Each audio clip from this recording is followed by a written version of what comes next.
حضرت یونس علیہ السلام کو اللہ تعالیٰ نے شہر نینوی کے باشندوں کی ہدایت کے لیے رسول بنا کر بھیجا تھا۔ یہ موصل کے علاقے کا ایک بڑا شہر تھا۔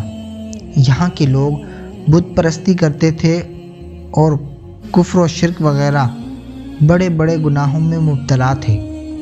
حضرت یونس علیہ السلام نے ان لوگوں کو ایمان لانے اور بت پرستی چھوڑنے کا حکم دیا، مگر ان لوگوں نے اپنی سرکشی اور تمرد کی وجہ سے اللہ کے رسول کو جھٹلا دیا اور ایمان لانے سے انکار کر دیا۔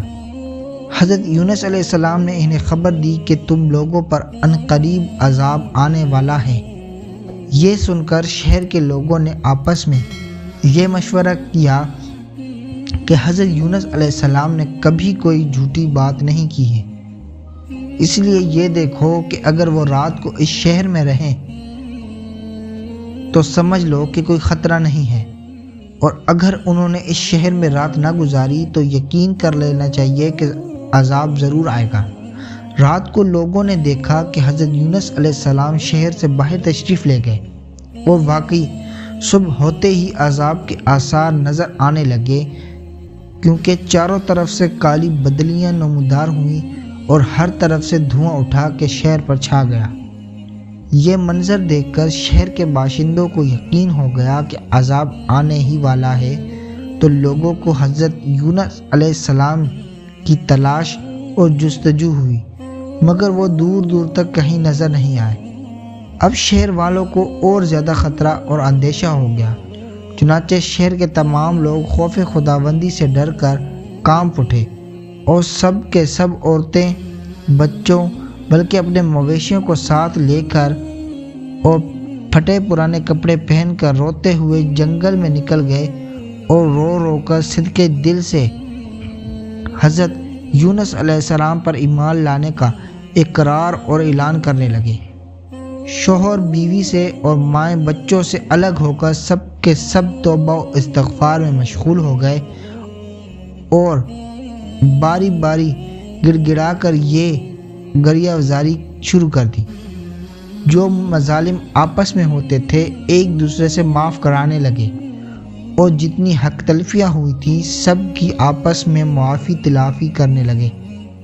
غرض سچی توبہ کر کے خدا سے یہ عہد کر لیا کہ حضرت یونس علیہ السلام جو کچھ خدا کا پیغام لائے ہیں ہم ان پر صدقے دل سے ایمان لائے۔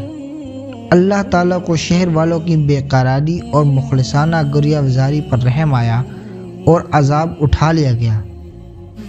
ناگہاں دھواں اور عذاب کی بدلیاں رفع ہو گئی، اور تمام لوگ پھر شہر میں آ کر امن و چین کے ساتھ رہنے لگے۔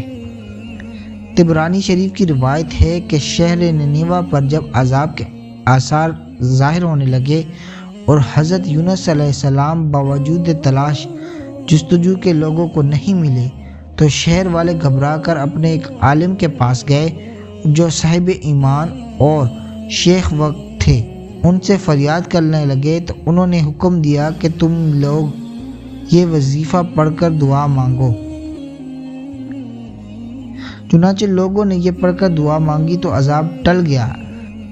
عذاب ٹل جانے کے بعد جب حضرت یونس علیہ السلام شہر کے قریب آئے تو آپ نے شہر میں عذاب کا کوئی اثر نہیں دیکھا۔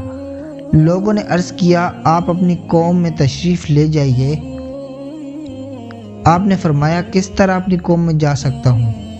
میں تو ان لوگوں کو عذاب کی خبر دے کر شہر سے نکل گیا تھا، مگر عذاب نہیں آیا۔ اب وہ لوگ مجھے جھوٹا سمجھ کر قتل کر دیں گے۔ آپ یہ فرما کر اور غصے میں بھر کر شہر سے پلٹ آئے اور کشتی میں سوار ہو گئے۔ یہ کشتی جب بیچ سمندر میں پہنچی تو کھڑی ہو گئی۔ وہاں کے لوگوں کا یہ عقیدہ تھا کہ وہی کشتی سمندر میں کھڑی ہو جایا کرتی ہے جس کشتی میں کوئی بھاگا ہوا غلام سوار ہو جاتا ہے۔ چنانچہ کشتی والوں نے قرآن نکالا تو حضرت یونس علیہ السلام کا قرآن نکلا، تو کشتی والوں نے آپ کو سمندر میں پھینک دیا اور کشتی لے کر روانہ ہو گئے، اور فوراً ہی ایک مچھلی آپ کو نگل گئی، اور مچھلی کے پیڑ میں جہاں بالکل اندھیرا تھا آپ مقید ہو گئے۔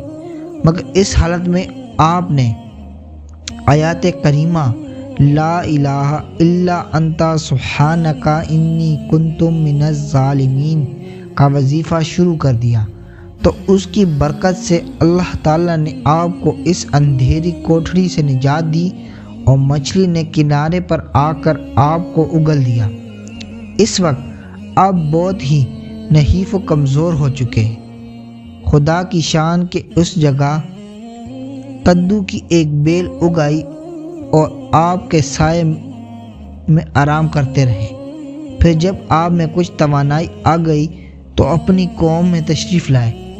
سب لوگ انتہائی محبت و احترام کے ساتھ پیش آ کر آپ پر ایمان لائے۔